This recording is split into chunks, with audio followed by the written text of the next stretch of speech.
Hey, welcome back everyone. It is now April 7th of 2020, and ever since the release of Star Wars: The Rise of Skywalker, a lot of fans around the world have been very intrigued about the future of the Star Wars franchise by Disney and Lucasfilm. This is Mike Zero. Make sure to subscribe if you are new to the channel for future Star Wars content. Now, the one thing about Disney Star Wars is that we do know that as of right now, they are trying their absolute best in order to really reshape the franchise as we know it. Essentially, what they are trying to do is that they are trying to develop a new Star Wars universe that's really going to gravitate towards new fans and even hardcore fans alike by borrowing from Star Wars Legends and developing new Star Wars material that the fans have never seen before in, of course, the canon material under Disney.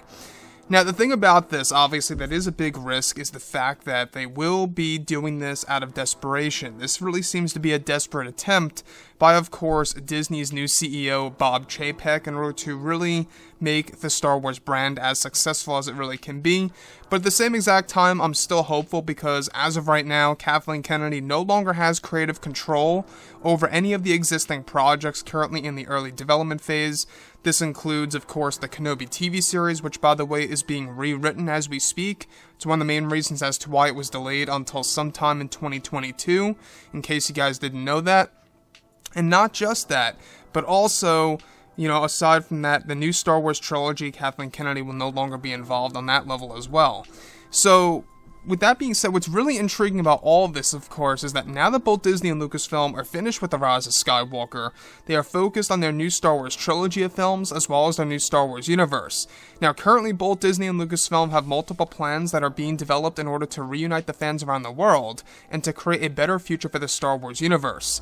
However, during and after the premiere for The Rise of Skywalker, many interviews were given to the creators of the sequel trilogy, including director J.J. Abrams. At one point in time, when J.J. Abrams was questioned about the production for The Rise of Skywalker and Kathleen Kennedy's leadership, J.J. went on to state that he and Kathleen Kennedy had some creative differences during the reshoots of the film back in late 2018 into early 2019, before the second phase of reshoots even started.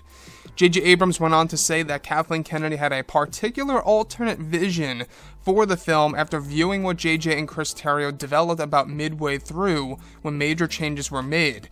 J.J. continued to say that Kathleen Kennedy did not want to use any of Colin Trevorrow's ideas from his original script of Episode 9 called Duel of the Fates. Now, meanwhile, J.J. Abrams wanted to respect some of Colin Trevorrow's ideas and concepts. However, J.J. states that Kathleen Kennedy refused to do so, and that she wanted J.J. to deliver his own vision, and that even with his own vision, it led to creative differences anyway. Not just that, but also J.J. went on to reveal that at one point in time, J.J. Abrams wanted to include more Reylo scenes in the movie, and that Kathleen Kennedy wanted the two to have a non-romantic relationship in the film, and that Kathleen Kennedy considers the kiss at the very end of the movie to not be a romantic kiss, and urged the creatives over at Lucasfilm to put this in the books of the expanded universe. Alright, so the thing that I really do disagree with here, especially on Kathleen Kennedy's part, is the fact that she considers the kiss at the very end of the movie non-romantic, and that is actually going into the new Star Wars universe. That most likely will be cancelled, I can almost assure that, because Bob Chapek is trying to rid of all of Kathleen Kennedy's ideas. I know that this was somewhat touched on in the novelization of The Rise of Skywalker, where they didn't necessarily outright say that the Reylo connection was romantic per se.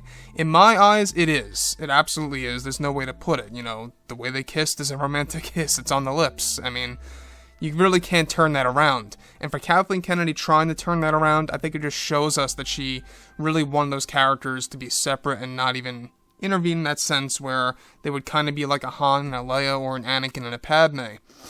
Now, the thing about JJ that I do respect, I will say this, is that he actually tried to respect some of Colin Trevorrow's ideas from the Duel of the Fates script. So Duel of the Fates was the original version of Episode 9 before Colin was fired by Kathleen Kennedy quite a number of years ago. This was a while ago. I'm sure that all of you remember the day that this happened, where they had to rewrite the entire movie.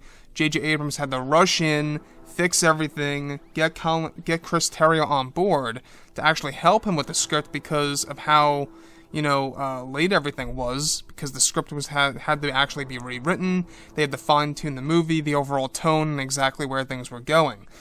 So, like I've said before in the past, I mean, Kathleen Kennedy's leadership over at Lucasfilm has been very poor, and still seems to be quite poor. I mean, yeah, she's not included in the creative part of Lucasfilm anymore, which is a good thing. But the thing about Kathleen Kennedy is that she is still somewhat involved with the roadmap of exactly how these movies and TV shows are going to be scheduled, essentially. So, with that being said, guys, like I say, drop a comment below. Let me know what you think about all of this in the comments, and if you guys did enjoy the content for today, do make sure to drop a thumbs up on this video to support the channel. I thank you all so very much for the kind support, and I'll catch you guys next time.